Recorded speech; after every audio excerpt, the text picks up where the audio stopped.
en cada lugar, con todos en cada sitio de San Andrés. ¿Sí?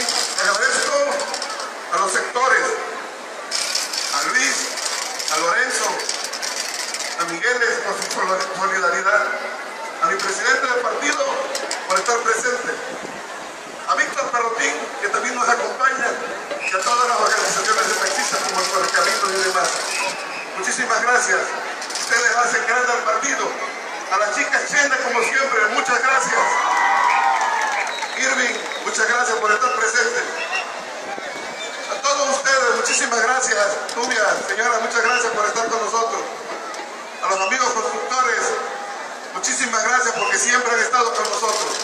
Y no, mi compromiso es que no le vamos a fallar a San Andrés. No le voy a fallar a San Andrés y me comprometo, una vez que tenga la categoría de candidato, a hacer una campaña respetuosa, una campaña con proyecto, una campaña que tenga sentido social para San Andrés Tuxtla. Insisto, no es de arrebatos, no es de ideas locas. ¿Sí? Ustedes le confiarían a sus hijos a una persona que hoy piensa de una forma y mañana piensa de otra. No. Ustedes confían en la persona que tenga proyecto para San Andrés Tuxtla. Una persona con experiencia, una persona con responsabilidad, con valores, con principios, ¿sí? Cercano a la familia. Eso es lo que hay que construir. Eso hay que volver a darle fortaleza a San Andrés Tuxtla. En cuanto a la demagogia, yo creo que no basta con decir yo tengo el deseo y quiero participar, ¿sí? Y lo digo de frente y con convicción de quienes ya están queriendo participar en esta situación, ¿sí? Ya maduré, ya tengo experiencia, eso no tiene ningún sentido.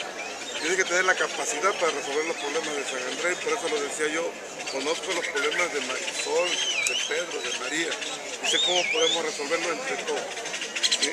No basta decir que queremos, me voy del partido porque quiero hacer mejor las cosas, porque en el PRI todos son corruptos. No es cierto, eso no es cierto.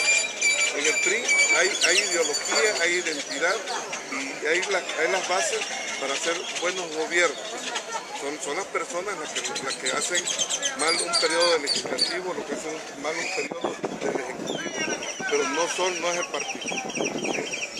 Y hoy históricamente, como nunca había sucedido en la vida de este partido, un servidor cumplió fielmente con los 22 requisitos que marca la convocatoria, incluyendo el examen de ICADEM. ¿Sí? Algo que te aseguro que quienes han participado en esto, el 90% de los que han participado y han sido electos por un cargo de elección popular en el PRI, no conocen ni siquiera a qué me estoy refiriendo con los documentos básicos del partido. ¿Sí? Entonces, si hubiéramos tenido todo eso, si hubiéramos cumplido con uno de los capítulos que marcan nuestro documento básico que tiene que ver con la capacitación política y la identidad ideológica, no tendríamos tanta gente que se salió del partido, porque muchos llegaron por ocurrencia, muchos llegaron porque les convenía estar aquí, ¿sí? Porque era la fuerza para llegar a hacer lo que ellos querían. ¿Sí? Ahora que tenemos problemas, la gente se va, pero no es así.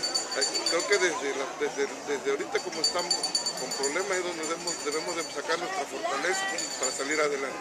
Aquí no ha venido otro partido a gobernar en San Andrés.